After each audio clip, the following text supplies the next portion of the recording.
Guys, dahil kami nagpadala sa atin nung nakaraan ng spotlight or RGB lights yan. Siyempre, sobra-sobra naman na rin yung ating spotlight.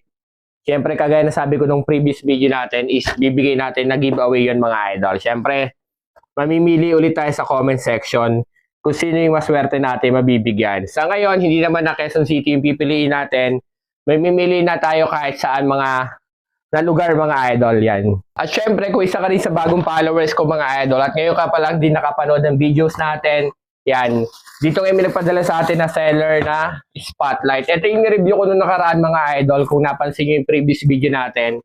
Syempre sa tuwing nagkakaroon nga tayo ng bagong gamit mga lods at syempre meron naman na tayo. Alam naman natin yung mga bago rin na nagsiset up is mahirap din talaga magkumpleto ng gamit. Kaya itong dalawang dumating na RGB lights na to, meron siyang 18 beads yan. Ito yung papag-giveaway din natin.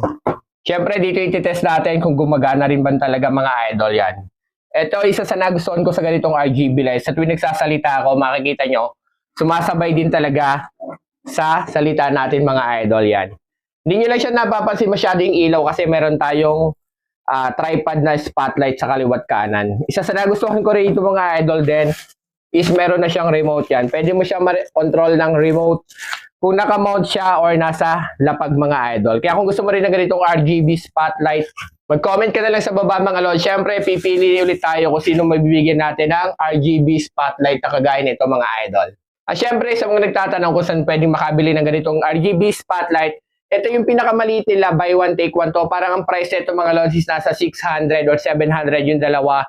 Pero kung gusto niyo naman ng 34 beads or 54 beads na mas malalaki, available din sila mga idol na parang 800 pesos kada isang piraso. Pero itatry din natin magbigay ng ganong kalaki, yung mas malalaki na spotlight din talaga mga idol. Sa ngayon, ito lang muna ipapag-giveaway natin. Kung gusto mo rin, comment ka na lang sa comment section. At kung gusto mo lang bumili nito mga lods, ilalagay ko na lang yung link ng TikTok shop natin sa comment section mga idol.